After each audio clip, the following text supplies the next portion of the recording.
Today is a very good day. I've just managed to pay off my £3,000 student debt using affiliate marketing. That's over 4,000 US dollars, and I wanted to share with you all how I've done it. So in this video, I'm going to show you how I paid off my 3K student overdraft using affiliate marketing. And you're probably wondering, where is the proof? So right now on screen, I'm going to leave 2 screenshots of my bank account, my PayPal account, and the affiliate center where I made the majority of my money, so you can just see that. So let's get into where I make the money from and how much each paid me. So I'm gonna start off with the first affiliate. Now, as you can see, there's a lot of sales on the screen. It's about 55, 44, then 20, then continuous, then a big spike, then continuous. And this happened over around the Black Friday period. So this whole month, a big Black Friday sale was going on, and I was generating sales from the traffic that I was sending towards this affiliate. So as you can see, I made around £3,755 from this affiliate, and I made the company that I promoted the offers for 25 grand during the period. Like I said, this is the affiliate where I make the most money, but there are a lot of other affiliates that I do use that supplement the income by about £300 to £400 each month, and it all adds up to give me a more consistent and better monthly revenue every single month. So we're going to go through the next ones next, and the next one is Rakuten, and I can actually share that name with you because it's not niche specific. As you can see in the Rakuten dashboard, I made around 15 orders throughout the whole November period, $165 in sales, and that equates to about $69 commission, and that's through 2 different affiliate portals that run their services through Rakuten. The next one is Affiliately, and I made around $10 off this. It wasn't a lot, it's just a small amount coming in through the Black Friday period, and just added a little bit extra to the money. Sorry if the lighting's changed, I just had to go do a Rona test to make sure I ain't got it. So back to where I was, the next affiliate I made, as you can see, around £27 in total from sales. The sale amount was £69.30 across the whole of December. The next one, as you can see, I made 2 sales that month. It wasn't a good month for this affiliate. I usually make quite a lot more than I did this month, and that only went down to £20 commission for the entire month of November. Another way I supplemented the income was through display ads, and display ads got me a total of $152 and an average of about $10 per 1,000 visits. And then I've also done some affiliate stuff on Fiverr. Through November, I didn't actually get anything, but this has increased a lot since I've worked a lot harder towards pushing people towards through to that. And you can see up here, there's now a balance of £71.70 over there. So things are improving. Now you're probably wondering, it's all well and good, you've paid off your student debt, all of that, you're earning some money, but where do you promote these offers? And I'm gonna run you through where I promote them. Now, I promote these offers on a blog that I run on the internet, and I get most of my traffic through Google. I started this back in November 2019 after trying countless stuff like e-commerce and promoting affiliate ClickBank products and all the stuff you see everybody make look so easy on YouTube, but actually is incredibly hard. Also, just as a side note, ClickBank affiliate products are awful, and I didn't feel comfortable promoting them because I can't just plainly lie to people in the face and say it's a good product when I know it's clearly spammy and they're just trying to make money out of people. It's just not who I am. Now, the blog I run day to day is about something I'm passionate about, and it's a very specific niche. And during the month of November, I got around 40,000 users. So that's how much I earned versus how many people visited the site. Since then, because Black Friday traffic has gone down, I'm now at about 20,000 users a month, and I'm making less than half of what I made through the November period.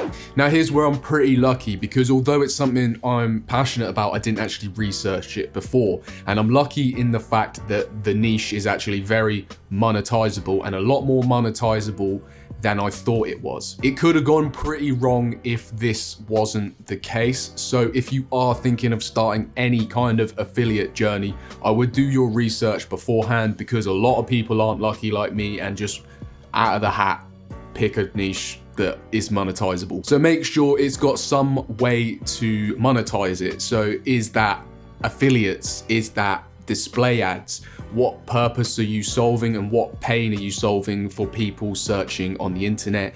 Or what solution are you providing to their problems? You need to provide value. If you are gonna start out doing stuff within this niche, I'd highly recommend getting 2 extensions. One of them is Keyword Surfer and the other one is Mozbar. They're both entirely free, but they allow you to Google what kind of niche you're in, what the questions are, that type of stuff.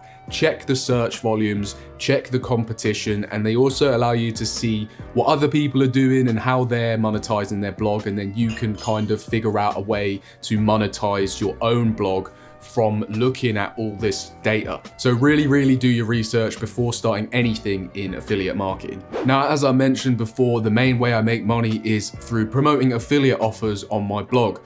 And you're probably wondering, how do you set up a blog and how do you keep it running? How do you get it ranking? All that kind of stuff. Now, I am going to make videos on this in the future, but for right now, I'm going to give you a quick overview of how I set up my blog, everything I do every day to keep it running and to continually grow it to being profitable as well. So stick with me for this. Now, the first thing I did was set up a WordPress site. And when you type in WordPress, you'll come up with the WordPress.com page. Key mistake to make here is to create a website through the WordPress page. You actually want to buy a domain and some web hosting that you can install WordPress on rather than using the website you see on screen now. This way it's actually cheaper and prevents you from paying for extra upgrades that the WordPress.com ask you for after. As I said, the way I started this was by purchasing a domain name, getting some hosting and installing WordPress on it.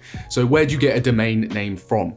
The best place to get them from is Namecheap. There's a lot of other providers like GoDaddy and all of that, but honestly, Namecheap is the cheapest. It is in the name, or NameSilo, and they chuck in a bunch of free extras that you're gonna need with your domain name that GoDaddy will make you pay extra for, and the renew rate on GoDaddy is just a lot of money and you don't need to be paying that. So don't fall into the GoDaddy trap.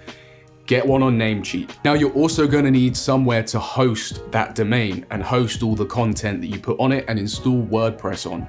SiteGround is one of the best ones for this, and I've tried a number of different hosts, and SiteGround has always been the best. It's the most highly rated on forums like Reddit and from people who are actually making a living in this industry. It's the first one I started on, and then I moved to something called Cloudways because I had more traffic and I needed a bigger server size to deal with the influx of people visiting my website and the amount of content that I was putting on it.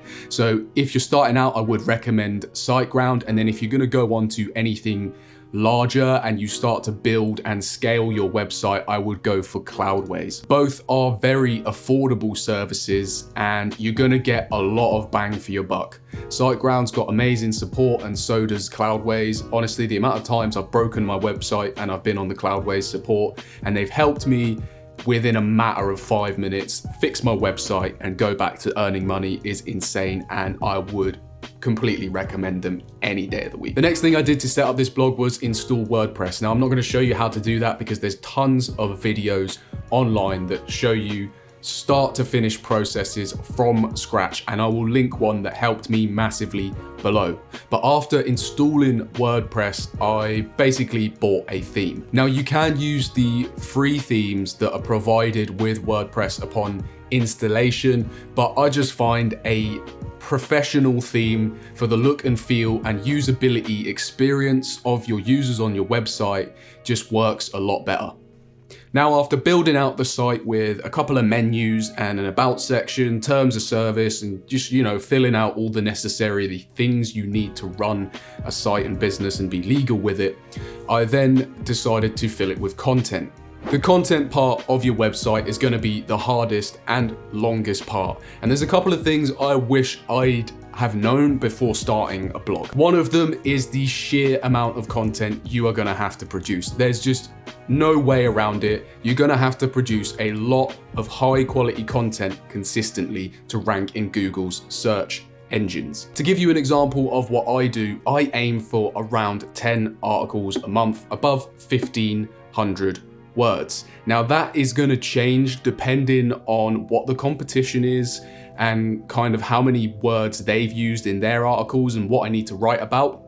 But the general baseline is above 1,500 words and a lot of content. One tool that's helped me massively on my journey rank articles in top slots of Google is Surfer SEO. And it's actually one of the only things I would recommend you buy when starting out. It's essentially a tool that uses AI to basically scan all of the top pages on Google, scan the content, look for the keywords that you need to put in, how many times you need to put the keywords in, what questions people are asking around the topic, and it just gives you a ton of ideas to write content about. And using Surfer SEO, I've managed to outrank articles that have been around for 10 years or more within the niche I'm in. It's honestly an incredible tool to be able to optimize your articles perfectly for Google search engines. There's a lot of other videos out there that will recommend Ahrefs or Moz or SEMrush, but honestly, I've purchased those services and they are nowhere near as good as the free keyword research tools I use, and the content, they just don't have content editors like Surfer SEO. Surfer SEO is a content editor and it will get your content to a great level and reachable by Google search engines very easily. So what kind of content should you be writing to generate affiliate sales? Now this is something I struggled with a lot in the beginning because I based it around passion and I wanted to write what I wanted to write about. And in all reality, that's not what makes money. You need to be looking at the content that people want.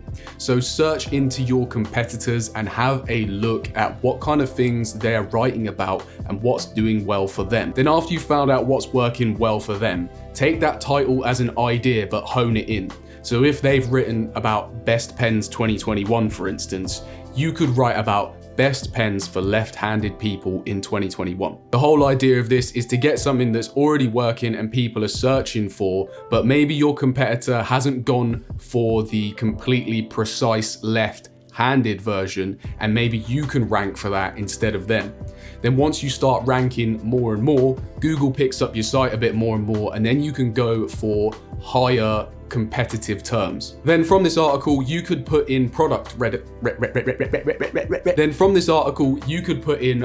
recommendations. So 10 best pens for left-handed people in 2021. You could put 10 different product recommendations from Amazon or other affiliate sites, depending on your niche. This is what I did for a lot of different styles of products or categories of products in my niche. And I just wrote and wrote and wrote articles like this alongside helpful informational content to bring people back. The ones that make the most money though are the best XYZ product 2021 articles. They just are. With these best articles, you want to research them properly as well. And this is why it's good to know your niche. If you don't know your niche, you're probably going to recommend a bad product.